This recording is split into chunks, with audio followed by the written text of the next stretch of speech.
Bonjour à vous les cinéphiles et bienvenue dans cette vidéo, cette critique en post-projection et un tout petit peu à l'arrache comme vous le voyez. Je suis dans l'hôtel à Lyon, nous sommes dimanche 18 octobre, et donc j'ai eu la chance hier de voir le film Septet, The Story of Hong Kong en avant-première. Pourquoi en avant-première au Festival des Lumières? En fait, à la base, il était sélectionné pour le Festival de Cannes, mais comme on le sait, le Festival de Cannes n'a pas lieu, et donc ils ont le tampon, Festival de Cannes, mais l'avant-première a lieu au Festival Lumière, tant mieux, moi ça m'arrange, et du coup j'ai pu aller voir ce film de Hong Kong. Comme vous le savez, j'adore le cinéma de Hong Kong, donc c'est tant mieux pour moi. Et d'ailleurs, je vais pas vous mentir, ça fait sacrément plaisir d'aller dans une salle de cinéma et de voir des logos de films asiatiques que je connais vraiment, parce qu'en ce moment, on va voir souvent des films américains au cinéma avec des productions chinoises, et les maisons de production viennent de Chine continentale, et je ne les connais pas. Et là, on arrive, et on a du Media Asia, on a du Milky Way, nous sommes contents. Milky Way, donc je rappelle que c'est la boîte de production de Johnny To. Et donc, ce film, c'est quoi? The Story of Hong Kong. Donc c'est 7 réalisateurs, d'où le titre. Septet, vous voyez ici, au votre milieu, Septet. Donc 7 réalisateurs du cinéma d'Hong Kong qui vont donc réaliser au total un film d'environ 2 heures où chacun va faire un petit passage, donc un film à sketch. Généralement, je suis pas fan des films à sketch. Et chacun va voir ce que le principe de ce Septet, de ce Story of Hong Kong, lui parle. Chacun est libre de faire ce qu'il veut. Et donc, nous avons des réalisateurs de renom, et je pèse mes mots, de renom, tels que Ringo Lam, qui nous a quittés, et d'ailleurs son nom apparaît toujours encadré au générique. Nous avons des gens comme Wen Wuping, nous avons le légendaire, j'ai envie de dire, Tsui Hark, on a Patrick Tam, on a la réalisatrice Anhui, on a Samung, ou encore évidemment Johnny To lui-même. Donc inutile de vous dire que chacun de ces petits bouts, de chacun de ces sketchs, est assez court, ce qui fait que le film est de base assez dynamique, même si évidemment c'est un film à sketch, tout n'est pas toujours au même niveau, tout n'a pas toujours la même vitesse, le même rythme, etc. etc. Petit message technique au passage, à la base ils étaient censés être 8, mais un certain John Woo les a lâchés là, comme ça au milieu, je sais pas pourquoi, mais bref, du coup ils sont 7. Donc parler de ce film sans spoiler, c'est assez compliqué, parce que c'est donc un film qui a plusieurs petites histoires, donc il faudrait que je vous raconte chaque truc un par un, que je les développe, et vu qu'ils sont assez courts, eh ben, on a vite fait de vous spoiler tout le film. Donc du coup, on va essayer d'être un petit peu plus généraliste d'une certaine manière sur le film, un peu comme j'ai fait là, en vous disant qu'il y avait des passages qui étaient plus longs, d'autres plus courts, etc., etc. Donc le premier, je me permets de dire le premier, parce que c'est le premier, c'est celui de Samung. Et Samung, d'entrée de jeu, on sait que c'est le sien, parce qu'il dit « Je m'appelle Samung, et j'habite au Sahara », non, c'est pas ce qu'il dit. Il dit je m'appelle Samung et j'étais le grand frère à l'Opéra de Pékin, etc., etc. Alors évidemment, c'est toujours très rigolo de voir qu'il dit Samung, alors que, évidemment, à l'oral, on entend le nom chinois, qui n'est pas Samung. À un moment donné, il y a Stephen Chow qui est cité. Là aussi, on a le petit décalage. C'est assez rigolo à ce niveau-là. Donc je vais pas vous raconter la petite anecdote, mais Samung nous raconte une anecdote de sa vie.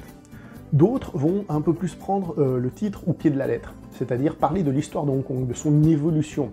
Je pense au passage de Ringo Lam, qui lui parle vraiment de ce qu'était Hong Kong avant et de ce qu'il devient, de la place des traditions et de la modernité. Il y a une autre histoire aussi qui parle de modernité et de tradition, et comment les deux se rentrent dedans. Donc la modernité plus occidentalisation, ça on peut le dire. Et il y en a d'autres qui, eux, parlent plus de nostalgie, de ce que c'est que le passé, de ce que c'est que le présent, l'évolution et tout ça. Donc certains prennent le truc Story of Hong Kong au pied de la lettre, et ils vont vous parler, on va dire plus ou moins de l'histoire de Hong Kong.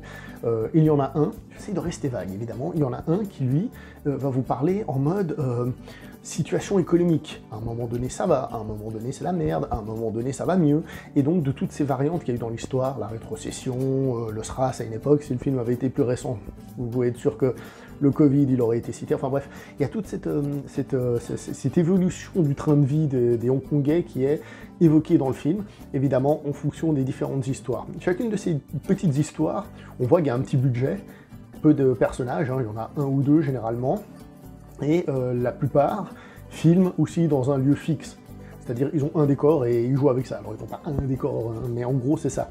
C'est des gens, peu de personnages, un lieu fixe. On se croirait presque dans une pièce de théâtre pour certains. C'est assez rigolo et c'est intéressant.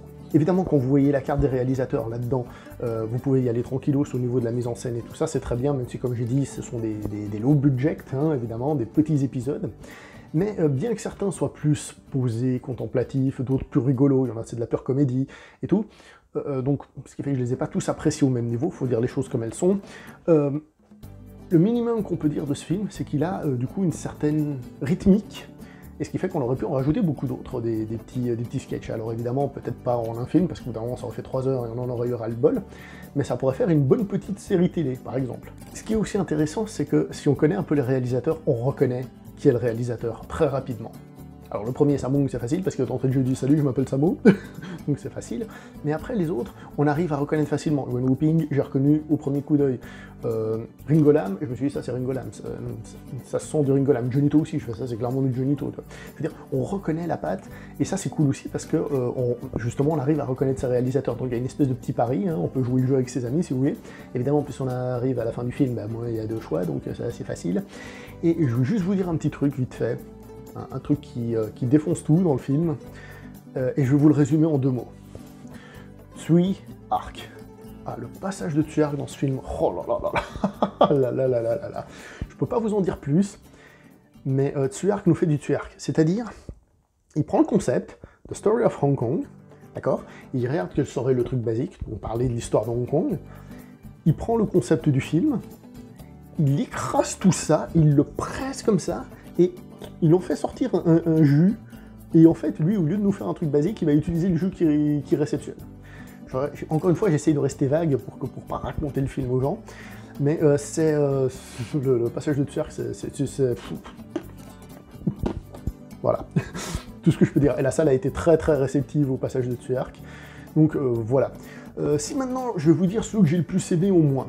Alors, celui de Ringo Lam, j'ai trouvé qu'il était intéressant, mais c'est pas celui qui m'a le plus emballé. Disons que c'est celui qui parle entre autres de l'ancien Hong Kong, du nouveau Hong Kong et tout ça, et à ce niveau-là c'est très intéressant. Après les personnages est un petit peu moins croché. Yuan Woo-ping, il est assez sympa d'une certaine manière, parce que... alors ça n'a rien à voir, c'est pas un film en costume, mais ça m'a évoqué certaines thématiques EA dont il était une fois en Chine. Tsui Arc, je vous ai déjà dit que c'est du Tsui Arc, ça part dans tous les sens, et c'est génial. Patrick Tam, il fait quelque chose d'assez compliqué. Enfin, c'est compliqué, non, je pense pas, mais la question c'est, est-ce qu'il fallait analyser quelque chose au-delà de ça? En fait, le passage de Patrick Tam, c'est l'histoire d'un couple qui va se séparer, parce que quelqu'un va vivre ailleurs. Et moi, j'ai pas pu m'empêcher d'y voir là, certes, en effet, quelque chose qui parle de la nostalgie, du premier amour, etc., et de son évolution. Et je suis sans doute allé trop loin, j'ai aussi vu un rapport avec la rétrocession de Hong Kong à la Chine. L'amour, la séparation... les gens qui souffrent malgré eux, etc., etc. Je suis peut-être allé chercher midi à 14h là-dessus, je ne le dis pas. Celui de Hanoi, c'est aussi l'autre qui est assez lent et contemplatif. Au passage, il y a Francis Gue dedans. Il est monstrueux, monstrueux. Monstrueux. Chez Patrick Tam, on a Simon Yam. Monstrueux aussi. Grandiose quoi. Donc celui-ci il est aussi un petit peu plus posé et en fait ils sont assez proches peut-être au premier abord, bon il faudrait plus les analyser évidemment, hein, mais au premier abord ils sont assez proches dans le sens où il y a une espèce de nostalgie, mais là c'est une amertume de la nostalgie, c'est pas la nostalgie en mode oh c'est trop cool la nostalgie, vous voyez ce que je veux dire?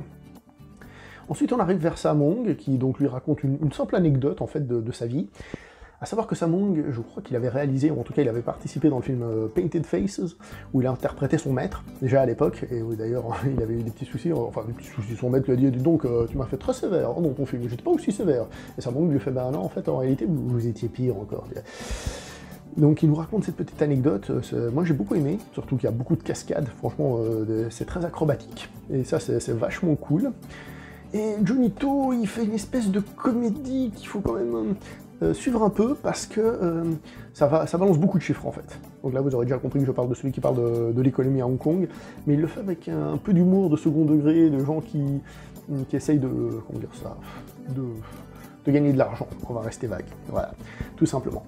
Donc au final, c'est difficile de parler d'un film et d'un ensemble, puisqu'évidemment chacun part un peu dans tous les sens, mais au final, l'ensemble de Story of Hong Kong est plutôt intéressant. Le rythme est plutôt soutenu dû au fait que ce soit des petites histoires, certaines sont beaucoup plus lentes, hein. À la sortie du cinéma, il y en a qui ont dit qu'il y avait certains passages qui les avaient un peu ennuyés, hein, évidemment. Il y en a qui disaient que ça manquait d'action, mais c'est pas un film d'action, clairement pas, clairement pas. Je crois qu'il y a allez, une bagarre dans tout le film, d'accord? Donc regardez pas ça pour de l'action, évidemment. Mais au final, donc je reviens, The Story of Hong Kong, c'est l'histoire de Hong Kong pour certains, mais c'est aussi l'histoire des gens qui font le cinéma de Hong Kong, et des gens qui habitent à Hong Kong.